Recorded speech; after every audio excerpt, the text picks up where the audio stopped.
नमो नमः। प्रिय छात्राः, अद्य शास्त्री प्रथम खण्डस्य छात्राणां कृते कक्षेयं आयोजिता वर्तते। अद्य पाठ्यग्रन्थोऽस्ति प्रौढमनोरमा। पाठ्यविषयश्च वर्तते पूर्वत्र सिद्धम्। समेषां सौलभ्याय हिन्दीभाषामाध्यमेन पाठयामि। प्रिय छात्रों, चूँकि प्रौढ़ मनोरमा वैयाकरण सिद्धांत कौमुदी की व्याख्या है और दोनों के रचयिता एक ही आचार्य हैं जिनका नाम भट्टोजी दीक्षित है, अतएव कौमुदिस्थ पूर्वत्र सिद्धम सूत्र का स्मरण अपेक्षित है।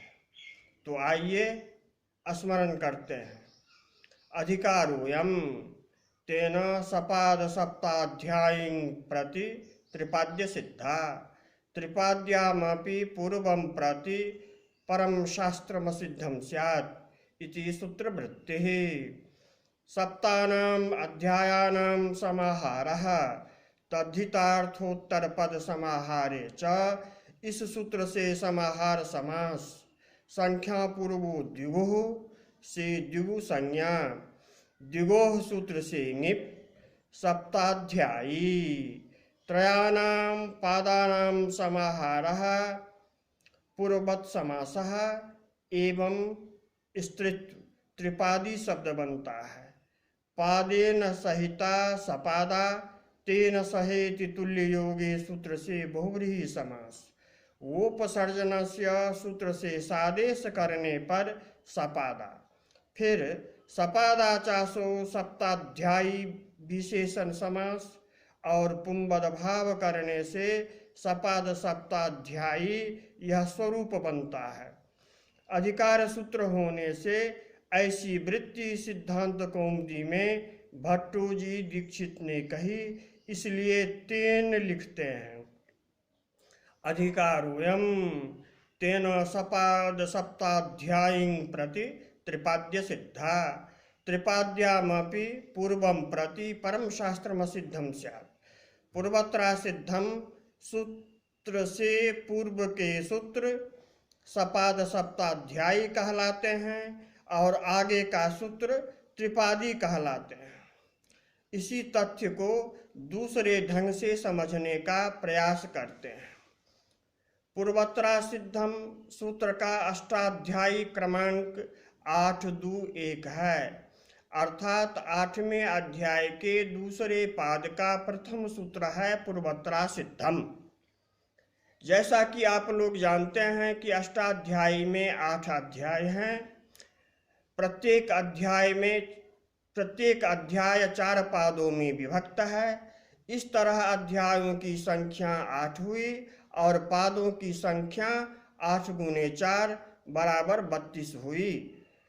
पाद की गणना से पूर्वत्र सिद्धम 30वें पाद का प्रथम सूत्र है। इस तरह 30वां, 31वां, 32वां पाद पूर्वत्र सिद्धम सूत्र से लेकर है तो 3 पाद हुए, इसलिए ये त्रिपादी कहलाते हैं।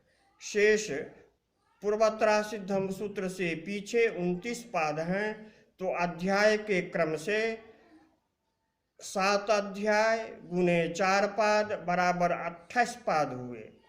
8वें अध्याय का 1 पाद जोड़ने पर 29 पाद हुए। इस तरह 7.25 अध्याय के समूह को सपाद सप्ताध्यायी कहते हैं। 30वें, 31वें और 32वें इन 3 पादों के समूह को त्रिपादी कहते हैं। इन्हीं त्रिपादी सूत्रों में पूर्वत्र सिद्धम सूत्र का अधिकार जाता है। तब अर्थ बनता है सपाद सप्ताध्यायीस्थ सूत्रों के प्रति त्रिपादिस्थ सूत्र असिद्ध होते हैं और त्रिपादिस्थ सूत्रों में भी पूर्व सूत्रों के प्रति पर सूत्र असिद्ध होते हैं। इस तरह हम लोगों ने कौमुदिस्थ विषयों को देखा। अब प्रकृति विषय को देखते हैं। पूर्वत्र सिद्धम इस सूत्र की व्याख्या करते हुए प्रौढ़ मनोरमा में श्रीमद् भट्टोजी दीक्षित कहते हैं कि ऐसी वृत्ति मैंने वैयाकरण सिद्धांत कौमुदी में क्यों लिखी। प्रौढ़ मनोरमा में दो विचार बिंदु उठाए गए हैं। पहला पूर्वत्रा सिद्धम विधि सूत्र है अथवा अधिकार सूत्र। विधि सूत्र मानने में क्या दोष है और अधिकार सूत्र मानने से क्या लाभ है। दूसरा, पूर्वत्रा सिद्धम सूत्र से शास्त्रासिद्ध किए जाते हैं अथवा कार्यासिद्ध। कार्यासिद्ध मानने में क्या दोष है और शास्त्रासिद्ध मानने से क्या लाभ है। आइए अब प्रौढ़ मनोरमा में पूर्वत्रा सिद्धम सूत्र की व्याख्या को समझने का प्रयास करते हैं। यद्ययं स्वतंत्रो विधि स्यात् तर्हि त्रिपादी पूर्वं प्रत्यसिद्धा इत्येव लभ्येत। त्रैपादिकं तु पूर्वं प्रति परं नासिद्धं स्यादतः अधिकारोऽयम्। यदि इस सूत्र को विधि सूत्र मानते तब इस सूत्र का अर्थ बनता इतः पूर्वस्मिन् शास्त्रे प्रवर्तमाने उपरितरं शास्त्रम् असिद्धं स्यात् इत्यर्थो लभ्येत। अर्थात त्रिपादिस्थ सूत्र अपने से पूर्ववर्ती सपाद सप्ताध्यायस्थ सूत्रों के प्रति असिद्ध हों। विधि बल से मात्र इतना ही अर्थ लाभ होता। विधि सूत्र मानने से त्रिपाद्यामपि पूर्वं प्रति परम शास्त्रमसिद्धम इत्यर्थो न लभ्येत। अर्थात विधि सूत्र मानने से त्रैपादिक सूत्रों में पूर्व सूत्रों के प्रति परसूत्र असिद्ध हो ऐसा अर्थ लाभ नहीं होता। इसलिए पूर्वत्रा सिद्धम अधिकार सूत्र है। अब प्रश्न उठता है कि त्रिपाद्यामपि पूर्वं प्रति परम शास्त्रमसिद्धं स्यात्, ऐसा अर्थ लाभ करने का क्या प्रयोजन है। तो उदाहरणार्थ उत्तर है किमु उक्तम किम उक्तम मय ऊयो वा। मय से परे ऊय अर्थात मय प्रत्याहार से परे ऊय को वो आदेश होता है अच के परे विकल्प से। यह मय ऊयो वो वा सूत्र का अर्थ है।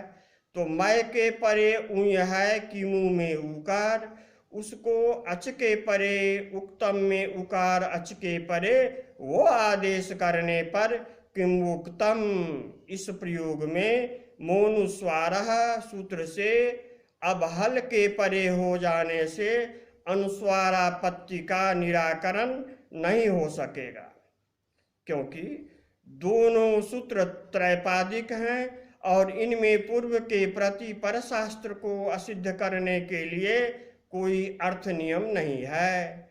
इसलिए पूर्वत्रा सिद्धम सूत्र को अधिकार मानना आवश्यक है। अब अर्थ नियम बन जाने से मोनुस्वारः इति त्रैपादिकं पूर्वशास्त्रं प्रति मय ऊयो वो वा इति परशास्त्रस्य असिद्धम निर्बाधम। दूसरा विचार बिंदु है कि इस सूत्र से कार्यासिद्ध किए जाते हैं किंबा शास्त्रासिद्ध। तो आइए पुनः एक बार प्रौढ़ मनोरमा में इस तथ्य को देखते हैं। यद्यत्र कार्यासिद्ध मिश्येत तर्हि पूर्वत्रा सिद्धमिति मनोरथः इत्यादावुत्वं न स्यात् परत्वात् रूढि इत्यस्य प्रसंगात्। तथा च पूर्वत्रा सिद्धे नास्ति विप्रतिषेधो अभावादुत्तरस्य इति सिद्धांतो व्याकुप्येत। अमु अमि इत्यादि च न सिद्ध्येत अत आह त्रिपादीति परम शास्त्रमिति च। अत्र असिद्धम इत्यस्य असिद्धवत् इत्यर्थो भवति। यथा सिंहो मानवकः इत्यस्य अर्थो भवति सिंहवत् मानवकः बिना पिबतिं वत्यर्थं गमयति तदवत्। पूर्वत्रा सिद्धम को अतिदेश सूत्र भी कहते हैं। अन्य तुल्यत्व विधानम अतिदेशः। अतिदेशत्वेनास्य सूत्रार्थो भवति पूर्वशास्त्रं प्रति परशास्त्रमसिद्धवत् भवति। इसी तथ्य की ओर दीक्षित जी का संकेत है। यदि पूर्वत्रा सिद्धम सूत्र से कार्या सिद्ध करते तो मनोरथ इत्यादि स्थलों में उत्व की प्राप्ति नहीं होने से मनोरथ इत्यादि प्रयोग नहीं बनते, क्योंकि मनरथ यहाँ पर हसिच सूत्र से उत्व की प्राप्ति एवं रोड़ी सूत्र से रेफ लोप की प्राप्ति एक ही लक्ष्य में एक साथ दोनों सूत्रों के कार्य की उपस्थिति है। इसे ही तुल्य बल विरोध कहते हैं। जैसा कि शास्त्रों में कहा गया है, द्वयोः शास्त्रयोः क्वचिल्लब्धावकाशयोरेकत्र लक्ष्ये युगपत् संभवः तुल्य बल विरोधः एष एव विप्रतिषेधः। अतएव विप्रतिषेधे परम कार्यम सूत्र की यहाँ प्रवृत्ति होती है। इस सूत्र का अर्थ है कि तुल्य बल विरोधे परम कार्यम स्यात्, इसलिए पूर्व शास्त्र से पर शास्त्र बलवान होते हैं।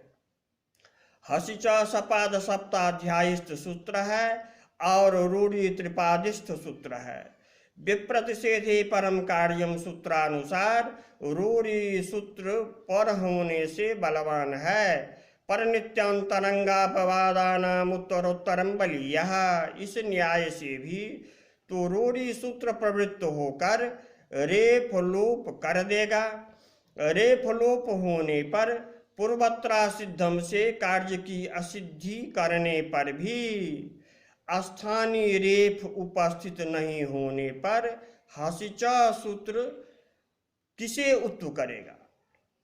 अब कार्यासिद्ध और शास्त्रासिद्ध को लौकिक न्याय से देखते हैं तो रूढ़ी सूत्र के बलवान होने से रेफ लोप कार्य सूत्रोदाहरण के रूप में संपन्न होने पर पूर्वत्रा सिद्धम सूत्र से यदि हम कार्य की असिद्धि भी करेंगे तो हसिच सूत्र से उत्तु के लिए स्थानीय रेफ ही नहीं मिलेगा।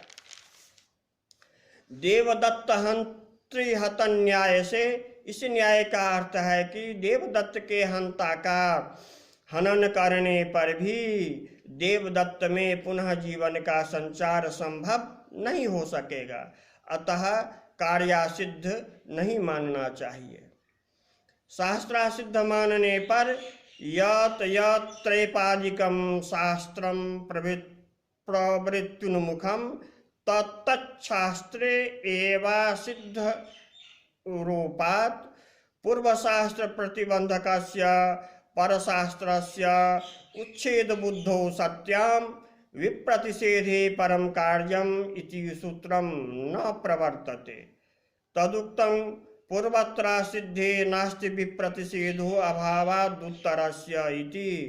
ततश्च अस्थानीनो निवृत्त्यभावात् पूर्वशास्त्र प्रवृत्ति निर्बाधा, अर्थात शास्त्रासिद्ध मानने पर जो त्रैपादिक सूत्र लक्ष्य के प्रति प्रवृत्ति हेतु उन्मुख होंगे उन सूत्रों में ही असिद्धत्व का आरोप करने से पूर्व सूत्रों के बाधक पर सूत्रों के समूल नाश हेतु जागरूक बुद्धि की उत्पत्ति से विप्रतिषेधे परम कार्यम इस सूत्र की प्रवृत्ति नहीं होगी। इसी तथ्य को फिर देवदत्त हंत्रिहत न्याय से समझने का प्रयास करते हैं। यहाँ इस प्रकार न्याय का अर्थ करेंगे कि देवदत्त के हनन के उद्यत हंता का हनन करने से देवदत्त का हनन संभव नहीं है। इस प्रकार त्रिपादी सूत्र रूपी हंता को ही पूर्वत्रा सिद्धम इस सूत्र से असिद्धवत अनुशासित देख कर विप्रतिषेधे परम कार्यम इस सूत्र की प्रवृत्ति नहीं होगी। तो स्थानीय रेफ सुलभ होने से हसिचा सूत्र की प्रवृत्ति हो सकेगी और मनोरथ प्रयोग निष्पन्न होगा। अब अमु अमी इत्यादि च न सिद्धेत प्रौढ़ मनोर्मुक्त विषय का विवेचन करते हैं। जिस प्रकार कार्यासिद्ध मानने से मनोरथादि प्रयोगों में उत्व की प्राप्ति स्थानीय रेफ का रूढ़ी से लोप हो जाने के कारण नहीं होती है, उसी प्रकार अदस शब्द से प्रथमा या द्वितीया के द्विवचन में अदस औ इस स्थिति में त्यदादि नाम सूत्र से अत्व करने के बाद अतोगुणे सूत्र से पररूप की प्राप्ति एवं अदसो शेर दादू दो महा सूत्र से उत्व और मत्व की प्राप्ति एक साथ होने पर विप्रतिषेधे परम कार्यम सूत्र की प्रवृत्ति होगी और परकार्य करने का आदेश प्रदान करेगा। परकार्य विधायक त्रिपादिस्थ अदसोशेर दादू दोमह सूत्र से उत्व और मत्व उनके आदेश के अनुपालन में उत्व और मत्व करना होगा। तब पूर्वत्रा सिद्धम सूत्र से मुत्व कार्य की असिद्धि करने पर अतोगुणे सूत्र की प्रवृत्ति होगी और अमु के बदले अमो यह अनिष्ट रूप बनेगा। अतः शास्त्रासिद्ध मानना अत्यावश्यक है। शास्त्रासिद्ध मानने से इष्ट प्रयोग बनेगा, क्योंकि पूर्व शास्त्रों के बाधक पर शास्त्र हैं। अतः इस प्रसंग में परशास्त्र के प्रवृत्त्युन्मुख होते ही पूर्वत्रा सिद्धम यह अधिकार एवं अतिदेश सूत्र सक्रिय हो जाएगा। इनकी सक्रियता को देखकर विप्रतिषेधे परम कार्यम सूत्र की प्रवृत्ति नहीं होगी। अतएव कौमुदी में अदस शब्द के प्रसंग में पूर्वत्रा सिद्धम इस विभक्ति कार्यम प्राक पश्चात द्वित्वे मत्वे यह कहा गया है। तो आज का पाठ संपूर्ण हुआ। घर में रहें, लॉकडाउन के नियमों का पालन करें और खूब मनोयोग से पढ़ें। जयतु भारतम, जयतु संस्कृतम।